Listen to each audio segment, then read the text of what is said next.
Dr. Nadia Hassan's coffee had long gone cold by the time she noticed the anomaly. The quantum observatory screens flickered with patterns she'd never seen before, ripples in spacetime that defied all known physics. "Jackson, you need to see this," she called to Colonel Reed, who had been stationed at the facility since the first unusual readings appeared 3 days ago. Colonel Jackson Reed strode across the room, his military posture unchanged despite 72 hours with minimal sleep.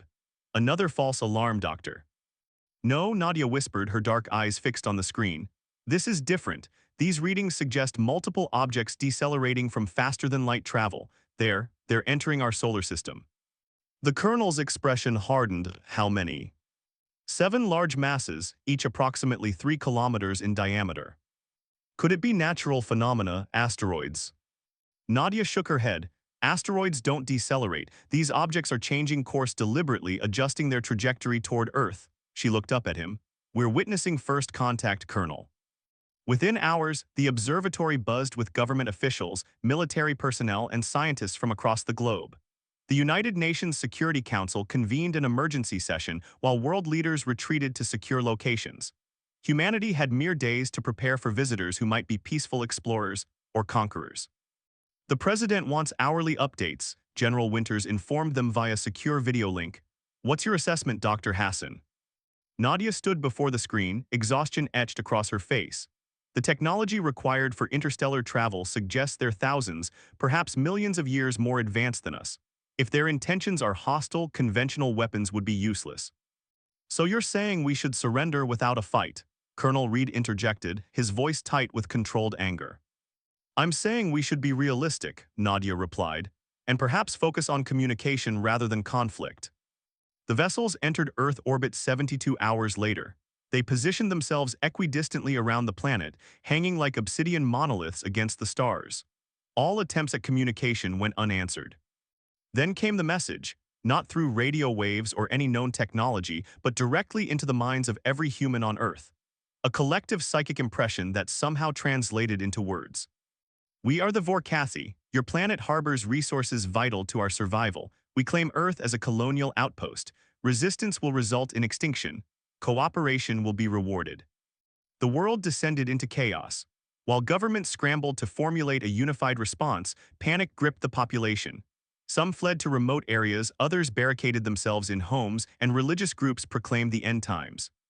At the Quantum Observatory, now designated Command Center Alpha, Colonel Reed slammed his fist on the conference table.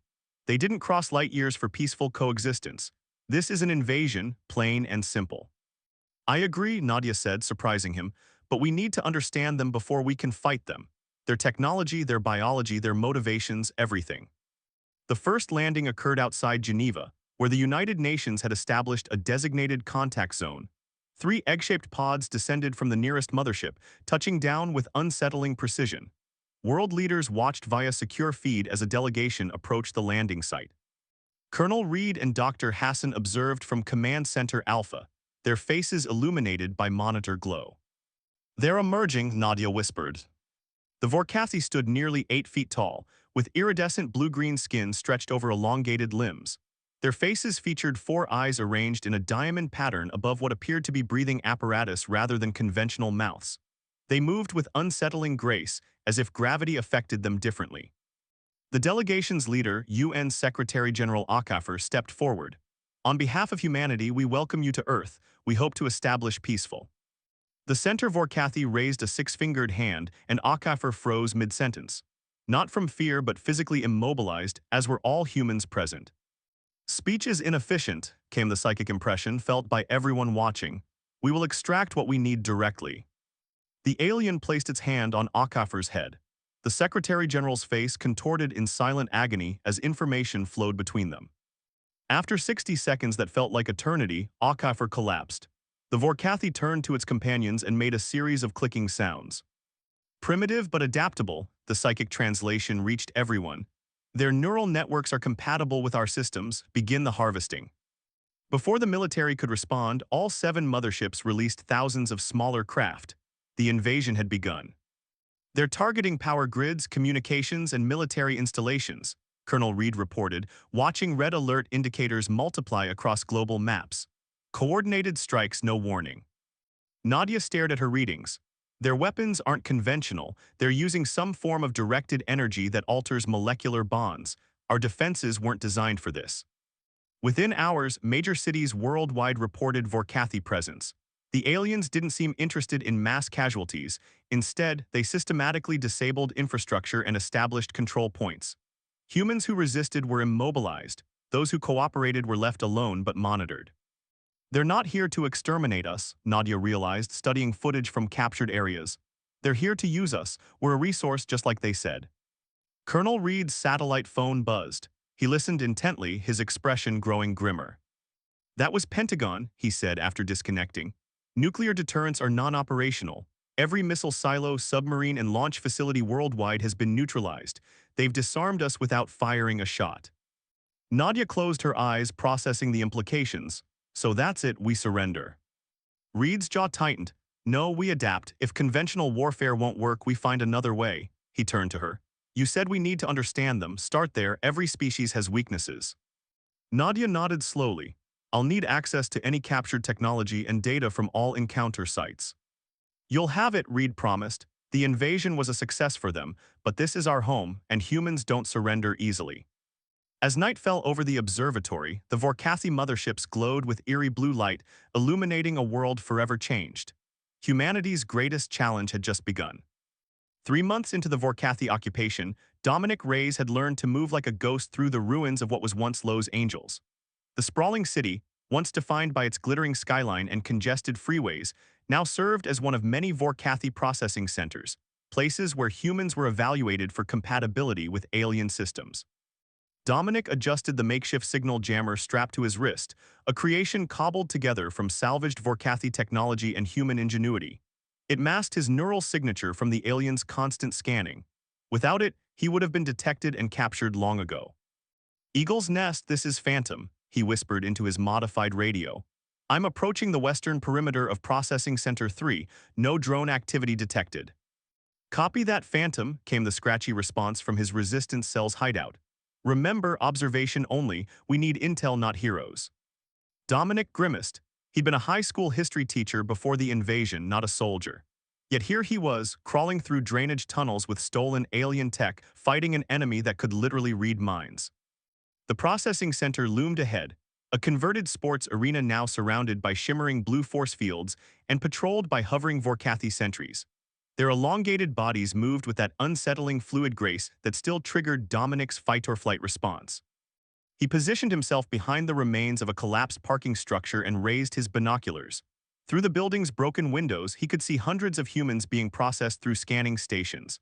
Some emerged wearing metallic collars, the mark of those deemed compatible and assigned to work details. Others were separated and taken deeper into the facility. They're processing more people than ever, Dominic reported, at least double last week's numbers. Can you see what they're doing with the non-compatibles? His commander asked. Before Dominic could answer, a voice spoke directly behind him. They are being prepared for neural integration. Dominic spun around, weapon raised, to find himself face-to-face with a Vorkathi. Unlike the others, this one wore no armor, only a simple gray covering. Most shocking was the absence of the characteristic blue-green skin. This Vorkathi's coloration was a dull purple, almost bruised-looking. How are you blocking my thoughts? The alien asked, 4 eyes blinking in sequence. Fascinating adaptation. Instead of attacking, Dominic scrambled backward. Stay back or I'll shoot.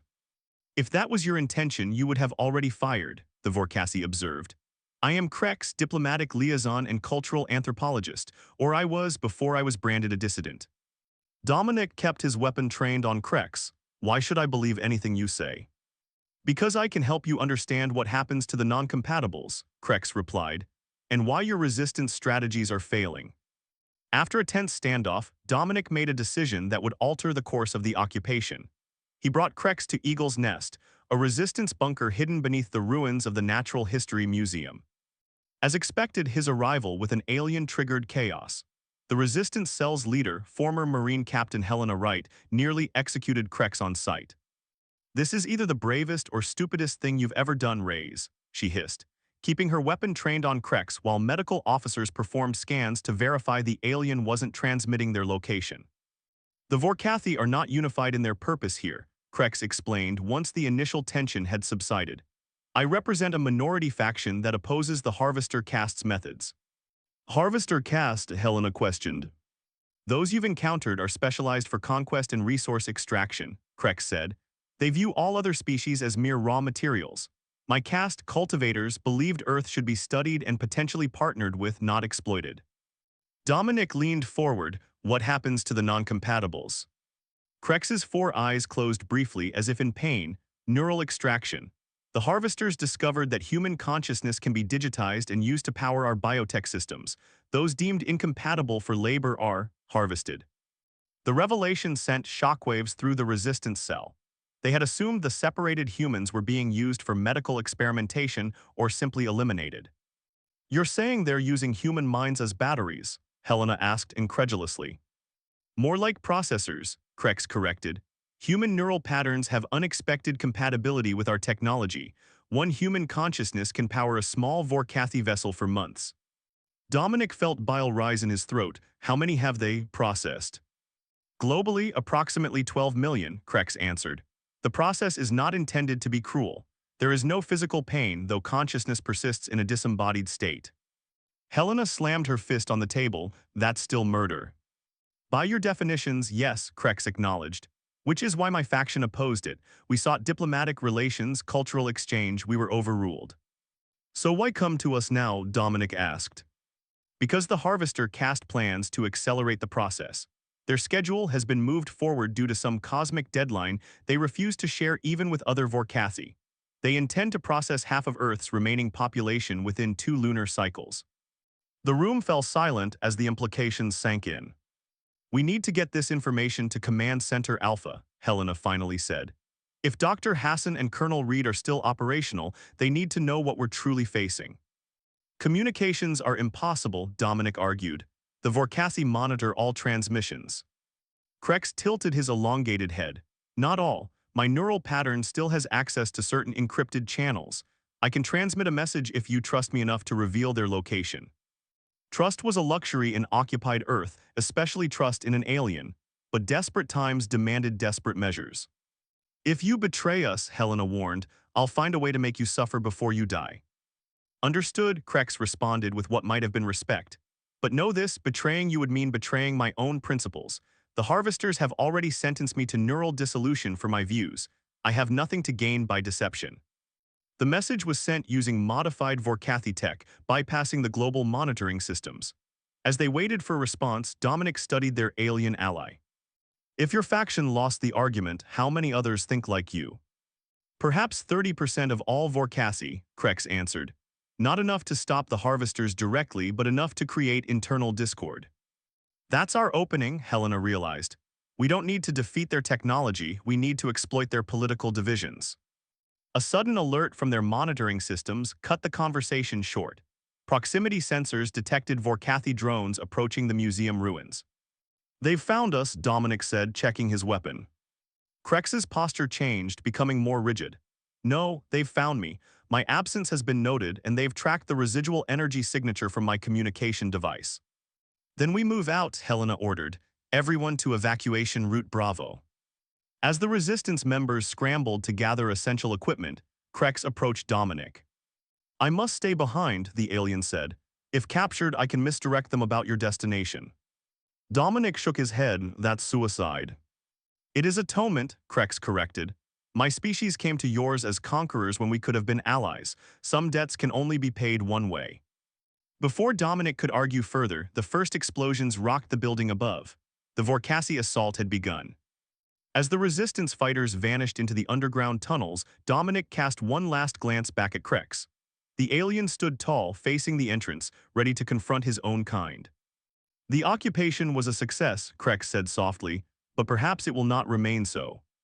The last thing Dominic saw before entering the tunnel was Krex activating some device on his wrist. A brilliant purple light that would serve as a beacon, drawing the attackers away from the escaping humans. The occupation continued, but something fundamental had changed. Humanity now knew the truth and had found an unlikely ally among their conquerors. Part 3: Turning Points. Priya Sharma wiped sweat from her brow as she crawled through the ventilation shaft of what had once been her laboratory at the Geneva Quantum Research Institute. 6 months into the Vorkathi occupation, the facility had been converted into one of their primary research centers, a place where alien scientists studied Earth technology while developing new ways to extract resources from the planet and its people. As the former lead engineer on Europe's quantum computing initiative, Priya possessed knowledge that made her both valuable and dangerous to the invaders. She had escaped the initial roundups by going off-grid, using her technical expertise to stay one step ahead of detection systems. "Junction point ahead," she whispered into her communicator. "Any movement below?" "Negative," came the response from Thalos, the Vorkathi defector who had become her unlikely partner. "Sensor sweep shows 3 sentries, but they're on the eastern perimeter. We have approximately 12 minutes before their patrol returns to this sector." Priya reached the junction and carefully removed the ventilation cover. The lab below her lab was transformed almost beyond recognition. Vorkathi technology merged with human equipment in a disorienting hybrid of organic and mechanical components. At the center stood a pulsating crystalline structure that hadn't been there before. She dropped silently to the floor and moved toward a workstation. "I'm in, beginning data extraction." Connecting her modified tablet to the alien interface, Priya initiated the hacking algorithm she developed based on Thalos' insights into Vorkathi systems.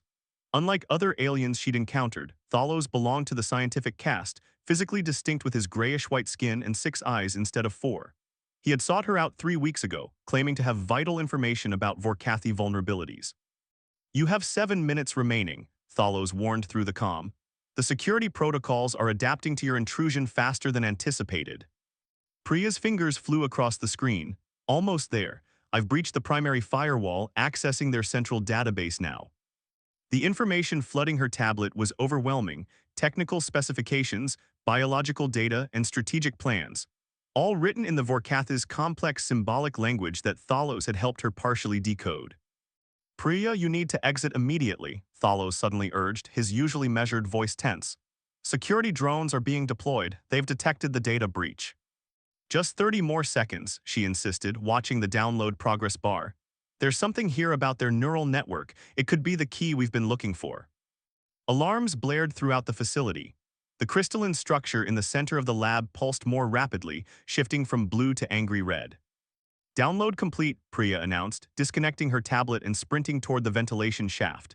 She leaped, catching the edge, and pulled herself up just as the laboratory doors slid open.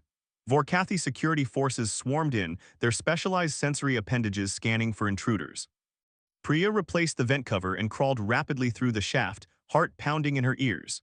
When she finally emerged on the roof, Thalos was waiting with their escape vehicle, a modified Vorkathi scout craft that he had reprogrammed to mask its signature from detection systems. "That was unnecessarily risky," Thalos admonished as they took flight, staying low to avoid detection. His elongated fingers worked the controls with precision that still fascinated Priya. "Risk is relative when the alternative is extinction," she countered, already examining the stolen data. "Besides, your information was correct. They've been developing a new neural integration protocol. Look at this." She displayed a schematic showing the connection between harvested human consciousness and Vorkathi technology. Thalos's 6 eyes narrowed as he studied it. "As I suspected," he said, "the Harvester caste is attempting to create a unified neural network, a collective consciousness composed of millions of processed human minds." Priya felt sick. Why? What could they possibly gain from this abomination? "Power," Thalos answered simply. "My species evolved as individual entities, but our mythology speaks of a time when we existed as a collective consciousness. Some believe returning to that state will grant us evolutionary transcendence." Their craft entered the mountainous region of what was once Switzerland, heading toward the hidden resistance bunker where Colonel Reed and Dr. Hassan had established a scientific counteroffensive. "But I see something else in this data," Priya said, excitement building in her voice. "Look at these energy wavelengths. The neural network requires precise quantum resonance to function. Any significant disruption would collapse the entire system," Thalos finished, a flicker of what might have been hope crossing his alien features, "creating a cascade failure that could disable Vorkathi technology across the planet." They landed at the camouflaged entrance to Eagle's Nest Alpha, the largest of the Resistance strongholds. After passing through rigorous security protocols, especially stringent for Thalos, they were escorted to the command center. Colonel Reed looked older than when Priya had last seen him, his face lined with exhaustion and his once black hair now streaked with gray. Dr. Hassan stood beside him, studying holographic displays of Vorkathi movement patterns. You made it, Hassan said, embracing Priya briefly before nodding respectfully to Thalos. The relationship between humans and Vorkathi defectors remained tense, even among those who had proven their loyalty. We found something, Priya announced, transferring the stolen data to the main system, a weakness in their neural network. The command center fell silent as the information appeared on the main display. Dr. Hassan's eyes widened as she processed the implications. They're using quantum entanglement to link the harvested consciousness, she said slowly. It's brilliant and horrifying in equal measure. Colonel Reed studied the schematics with a soldier's practicality. Can we weaponize this information, create some kind of disruptor? Theoretically, yes, Priya replied, but we'd need access to their main processing hub. According to this data, it's located inside their primary mothership. Impossible, said Dominic Reyes, who had joined the strategic team after his escape from Los Angeles. We can barely penetrate their ground facilities. An assault on the mothership would be suicide. Thalos stepped forward, his tall form casting a shadow across the holographic display. Not necessarily. There is another option, one I have hesitated to suggest until now. All eyes turned to the alien scientist. The Vorkathi are not invulnerable, Thalos continued. Our physiology has a critical weakness, one that the Harvester caste has gone to great lengths to conceal. We are extremely sensitive to specific electromagnetic frequencies. You're talking about some kind of EMP, Reed asked. Not precisely, Thalos clarified. Our neural pathways can be temporarily paralyzed by exposure to a specific frequency range, one that happens to match the resonance pattern of Earth's ionosphere. Dr. Hassan's expression shifted as she grasped the implications. You're saying the Earth itself could be turned into a weapon against your people. I am saying that my people chose this planet partly because its natural frequency is harmonious with our biology, Thalos explained. But that harmony can be disrupted. If you could generate a counter-frequency and transmit it through the ionosphere, it would create a planetary shield that would incapacitate any Vorkathi exposed to it. Including you, Priya pointed out softly. Thalos inclined his head. Including me and all defectors, it is an acceptable sacrifice. Colonel Reed's tactical mind was already racing ahead. How long would the effect last? Approximately 8 to 12 of your hours, Thalos answered. Enough time for your forces to launch a coordinated strike against key facilities. Priya studied the data again, making rapid calculations. We'd need to create a network of transmitters, at least 7, positioned at strategic points around the globe. Each would need to be precisely calibrated to generate the counter-frequency. And we'd need to build them without the Vorkathi detecting our intentions, Dr. Hassan added. I can provide the technical specifications, Thalos offered. But there is another complication. The frequency will only affect Vorkathi physically present on Earth or in low orbit. Those within the motherships will be shielded unless the ship's protective fields are deactivated. Dominic leaned forward. That's where the neural network comes in. If we could upload a disruption signal into their collective consciousness, we could force a systemic shutdown of their protective fields, Priya finished excitedly, making all Vorkathi vulnerable to the counter-frequency. For the first time in months, Colonel Reed smiled, a grim expression that held more determination than joy. So we have 2 objectives: build and deploy the transmitter network and infiltrate their neural processing hub to upload the disruptive signal. We'll need to coordinate with all remaining resistance cells globally, Dr. Hassan said. This isn't something we can accomplish alone. Priya turned to Thalos. Are you certain about this? There's no guarantee we could reverse the effects for you and the other defectors. The alien scientist regarded her with an unreadable expression. My species came to your world as conquerors. If my sacrifice can help undo that injustice, it is the only logical choice.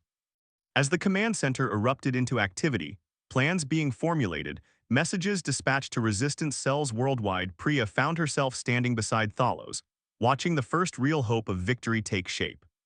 You know, she said quietly, for creatures from different planets, we're not so different after all. We both understand sacrifice for the greater good. Perhaps that is why the universe brought our species together, Thalos replied. Not as conquerors and conquered, but as teachers to one another. The turning point had arrived. Humanity had endured, adapted, and now, with the help of those who could see beyond the boundaries of species, found a way to fight back. The Vorkathi invasion had been a success, but Earth was about to show why it should never have been underestimated. General Olivia Torres had never expected to command the last unified military force on Earth. Before the invasion, she had been the NATO Supreme Allied Commander, a position of tremendous responsibility, but one that had never prepared her for leading a desperate global resistance against an enemy from the stars. "Status report," she demanded, striding into the underground command center that had once been a nuclear missile silo in the North Dakota Badlands. Now it served as humanity's final strategic headquarters. "Transmitter network is at 87% readiness, General," reported her communications officer, Lieutenant Marcus Rivera. "Australia and South Africa are operational. Japan and Brazil will be online within the hour. We're still having issues with the European transmitter." Torres nodded, studying the holographic globe that displayed their worldwide operation. For the past month, resistance cells on every continent had been working tirelessly to construct Thalos's counter-frequency transmitters, each one carefully hidden from Vorkathi detection systems. "What about the infiltration team?" she asked, turning to Colonel Reed, who had arrived from Eagle's Nest Alpha 2 days earlier. Reed's expression was grim. "They're in position. Dr. Hassan and Priya have completed the disruption signal. They're just waiting for our green light to begin the approach to the mothership." The plan they had developed was audacious, perhaps even foolhardy.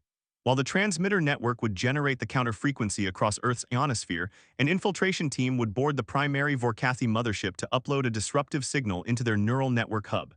If successful, it would momentarily disable the ship's protective fields, exposing all Vorkathi to the counter-frequency. "And our ground forces," Torres continued, her voice steady despite the weight of command. Dominic Reyes, now her chief intelligence officer, stepped forward. "All resistance cells are in position near major Vorkathi installations worldwide. Once the counter-frequency activates, they'll have approximately 8 hours to secure the facilities and rescue as many unprocessed humans as possible." Torres surveyed the room filled with humanity's last defenders, soldiers from dozens of nations, working together without borders or politics. The Vorkathi had inadvertently created the most unified human force in history. "The next 12 hours will determine whether our species has a future," she said, her voice carrying to every corner of the command center. "We've lost cities, nations, and millions of our people, but today we have something the Vorkathi don't expect. We have hope." A respectful silence fell over the room. "And we have friends among our enemies," Torres added, nodding toward the small group of Vorkathi defectors who had joined their cause. Their pallid forms stood out among the humans, yet they had proven their loyalty repeatedly over the past months. One of them, a female scientist named Lyrax, stepped forward. "General Torres, I have completed the analysis of the neural transmitter signatures. The primary hub is located in the central chamber of the mothership, as Thalos predicted. However, there is a complication." "There's always a complication," Torres replied with grim humor. "Let's hear it." "The neural network has grown more complex," Lyrax explained. "It now contains approximately 22 million human consciousness patterns, all interconnected through quantum entanglement. When disrupted, the backlash will be significant." "Define significant," Colonel Reed demanded. Lyrax's 6 eyes blinked in sequence, a sign of distress among her kind. The energy release could potentially destroy the mothership entirely. A heavy silence fell over the command center as the implications became clear. The infiltration team, Dr. Hassan, Priya, Thalos, and a small squad of Special Forces operatives, would likely not survive the mission. Torres closed her eyes briefly, the burden of command pressing down upon her. "Have you informed the infiltration team?" "They were notified an hour ago," Lyrax confirmed. "They have chosen to proceed." Of course they had. Torres wasn't surprised. In this new world, sacrifice had become a familiar companion. "The European transmitter is online, General," Lieutenant Rivera announced suddenly. "Network synchronization at 96% and climbing." It was time. Torres straightened her shoulders and issued the command that would begin humanity's last stand. "Initiate Operation Thunderstrike. All units prepare for counterattack." Across the globe, resistance fighters readied themselves near Vorkathi processing centers. The transmitter network, hidden in remote locations on every continent, hummed to life, preparing to broadcast the counter-frequency that would incapacitate the invaders. Meanwhile, above the Earth, a small stealth craft approached the massive Vorkathi mothership hovering over what had once been Geneva. Inside, Dr. Nadia Hassan made final adjustments to the disruption signal while Priya Sharma piloted their vessel, a hybrid of human and Vorkathi technology that Thalos had helped them engineer. "Approaching docking vector," Priya reported, her hands steady despite the enormity of their mission. "Thalos, are you certain your access codes will still work?" The alien scientist nodded, his white-gray skin luminescent in the dim cabin. My genetic signature will be recognized by the automated systems. The real challenge begins once we are aboard. Dr. Hassan looked up from her work. The disruption signal is ready. Once uploaded into their neural hub, it will create a cascade failure throughout their entire network. "And free the harvested consciousnesses?" asked Captain Jennings, leader of the Special Forces team accompanying them. Thalos's expression remained unreadable. "That is, uncertain. The signal will disrupt the network, but whether that means liberation or termination for the processed minds, I cannot say." "Either way, it's better than existing as a living battery," Jennings replied grimly. Their craft docked successfully, Thalos's access codes functioning as predicted. The infiltration team boarded the mothership through a maintenance channel, encountering only automated systems rather than live Vorkathi. "They've grown overconfident," Thalos observed as they moved through the organic-looking corridors. "Most of the crew are in neural communion, only security drones patrol physically." "Their mistake," Jennings muttered, leading his team with practiced precision. The central hub of the mothership was unlike anything the humans had imagined. A vast spherical chamber pulsed with blue-green energy, its walls lined with countless crystalline structures, each one containing what appeared to be a swirling mist. "The harvested consciousnesses," Dr. Hassan whispered in horror. "There must be thousands in this chamber alone." "Millions throughout the ship," Thalos corrected. "This is merely the processing center." Priya approached the central console, an organic-looking interface that seemed to grow from the floor itself. "This is where we need to upload the disruption signal. Thalos, I'll need your help to bypass the security protocols." As they worked, Captain Jennings and his team secured the perimeter, eliminating security drones with specialized EMP weapons, developed based on Thalos's insights. "General Torres, this is Infiltration Team," Jennings reported via their secure quantum communicator. "We've reached the objective, preparing to upload the signal." Back in the command center, Torres acknowledged the transmission. "Copy that, Infiltration Team. Transmitter network is synchronized and ready, awaiting your signal to activate." "We need 3 minutes to complete the upload," Priya's voice came through. "You have 2, Torres replied. "Vorkathi security forces are mobilizing worldwide. They've detected our transmitters." In the mothership's central hub, Priya and Thalos worked frantically to integrate the disruption signal into the alien systems. Dr. Hassan monitored the process, making real-time adjustments to ensure maximum effectiveness. 60 seconds, Priya announced, sweat beading on her forehead. Suddenly, alarms blared throughout the chamber. The entrance sealed shut as a deep, resonant voice filled their minds. "Unauthorized access detected. Neural network compromise imminent. Initiating defense protocols." "They've discovered us," Thalos said unnecessarily, his 6 eyes widening, working faster. Captain Jennings positioned his team defensively. "Whatever you're doing, do it now, we've got company." Through secondary entrances, Vorkathi security forces poured into the chamber. Tall, armored figures wielding weapons that pulsed with the same energy that surrounded them.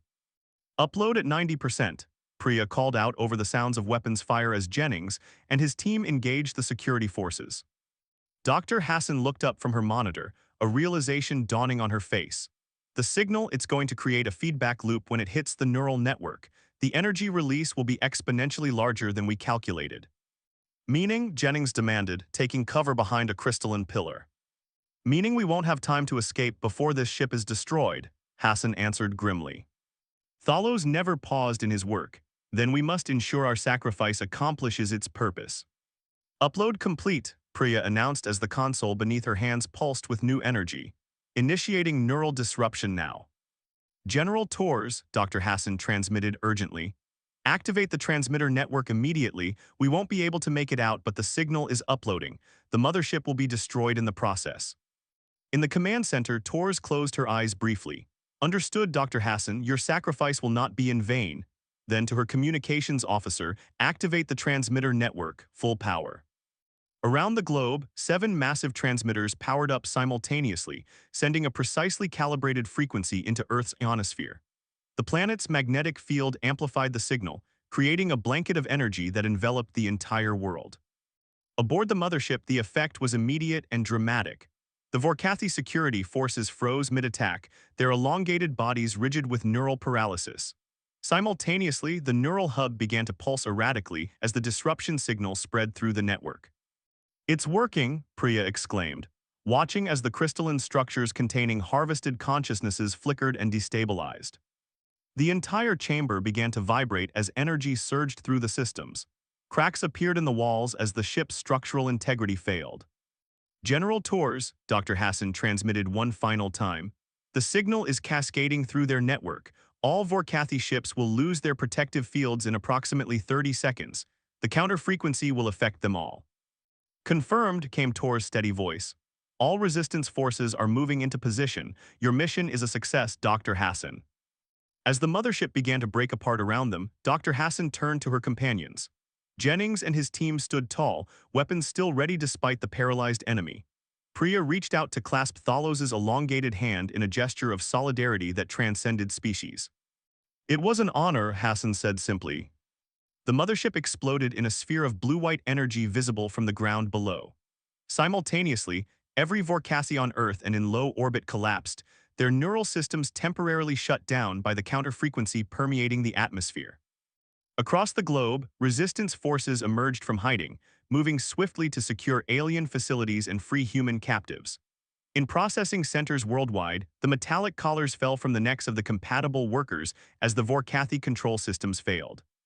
In the North Dakota Command Center, General Tours watched the holographic displays as green lights indicated successful operations on every continent. They did it, Colonel Reed said quietly. Hassan, Priya, Thalos, they gave us this chance. Tours nodded, her expression resolute. And we won't waste it. All units initiate Phase 2, secure all Vorkathi technology and weaponry. We have approximately 7 hours before they begin to recover. Dominic Reyes studied the incoming data with growing excitement. General, reports are coming in from all sectors. The secondary motherships are experiencing catastrophic systems failures. The neural network collapse is affecting their entire fleet. For the first time in nearly a year, Tours allowed herself a genuine smile. Then we've done more than just buy time, we've broken their hold over Earth. As dawn broke over North America, humanity stood on the precipice of an uncertain future. The Vorkathi invasion had been a success, until Earth fought back with the determination, ingenuity, and capacity for sacrifice that defined the human spirit. The alien technology they had captured would transform their civilization. The alliances formed with Vorkathi defectors would open new possibilities for interspecies cooperation. The courage shown by those who had given everything would inspire generations to come. General Olivia Tours looked out over the command center filled with exhausted but triumphant faces from around the world. Send a message to all resistance cells, she ordered. Tell them, Earth is free. The counterattack had succeeded. Humanity had endured its darkest hour and emerged, battered but unbroken, into the light of a new day. The invasion was over, the recovery had just begun.